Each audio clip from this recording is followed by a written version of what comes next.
салом алейкум мухлисони барномасозӣ. Инак ман ба шумо сайтеро нишон медиҳам, ки шумо метавонед бениҳоят муваффақ дар соҳаи барномасозӣ шавед. Ин сайт номаш Codeforce.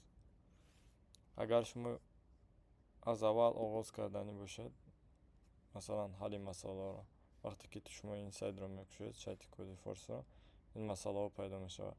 Агар хоҳед ки сортировка кунед масъалаҳоро, масалан масъалаи осонтарин, баъд қиинтарин. Масалан 3500 маънош ҳаме ки масъала мушкил аст. Яъне ки дараҷаи мушкили ин 3500 аст.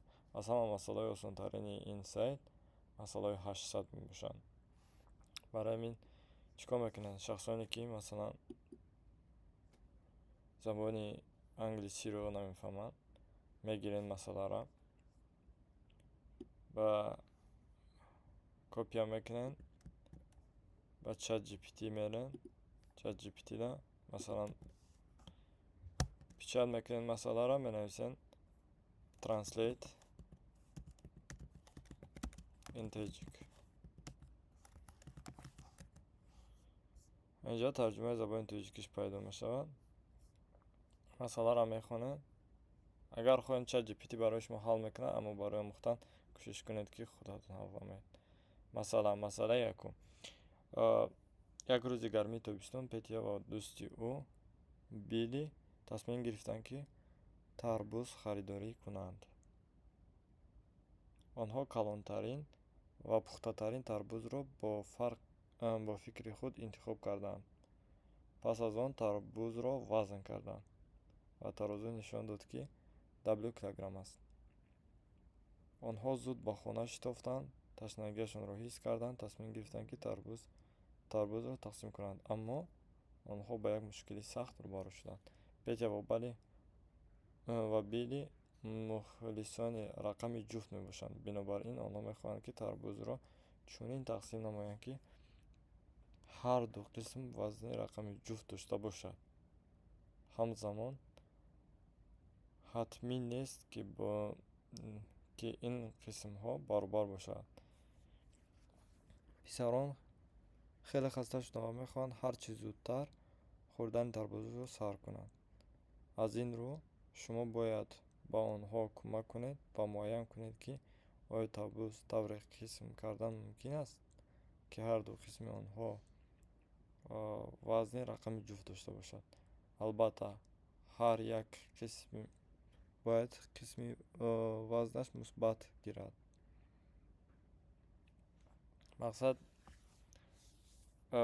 وزن تربوز وارد میکنید، باید شما جواب نویسید. مثلا 8 را وارد کنید. 8 چه خیلی دو قسم کردن میشه و قسم جفت مثلا 4 یا اینکه 6 دو.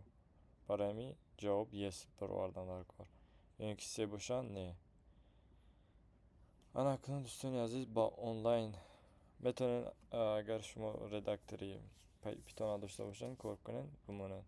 مثلا من که ندارم، من آنلاین پیتون میدارم، در اینجا مسئله را حل میکنم. مسئله چی میگه؟ برای چیکار کردن در کار؟ یکم وزن تربوزا وارد کردن در کار. وزن تربوزا در زبان پیتون n برابر input، یعنی که وارد میکنیم input و قوس. اما در اینجا چه خیلی که میبینین، مثلا ما سر میتیم input و رقم وارد کردن نمیتونن. برای چی؟ برای که input برای کلمه های string هست.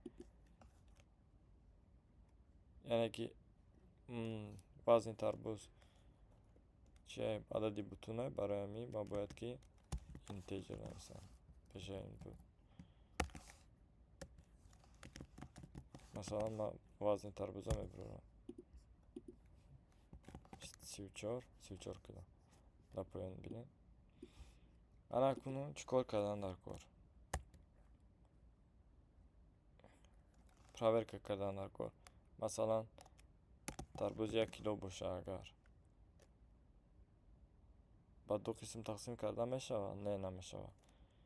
یعنی که 3 5 همه عددهای توق باشن، یعنی که وقتی که اینا با عددی 2 تقسیم کنیم بقیه 1 باشه، در زبان پیتون برابر 2 برابر می‌نویسیم 1 باشه، چیکار کردن در کار؟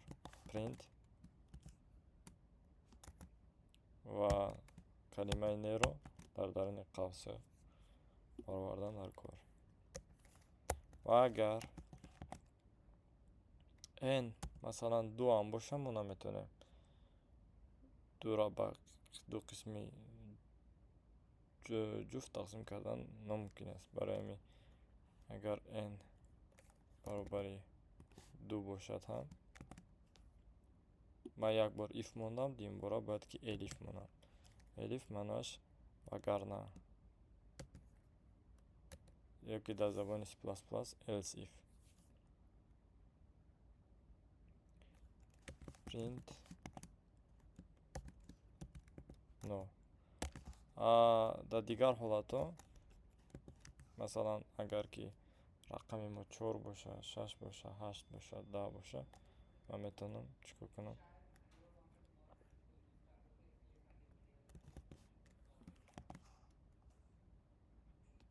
else دو نقطه print yes.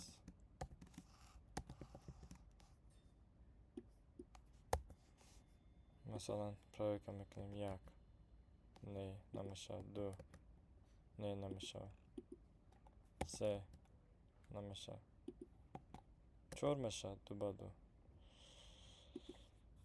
اکنون دوستان عزیز ما این مسئله را حل کردیم. چیکار میکنیم؟ کنترل آ را میچقیم کپیا، کنترل سی را کپیا میکنیم و با مسئله میریم. مثلا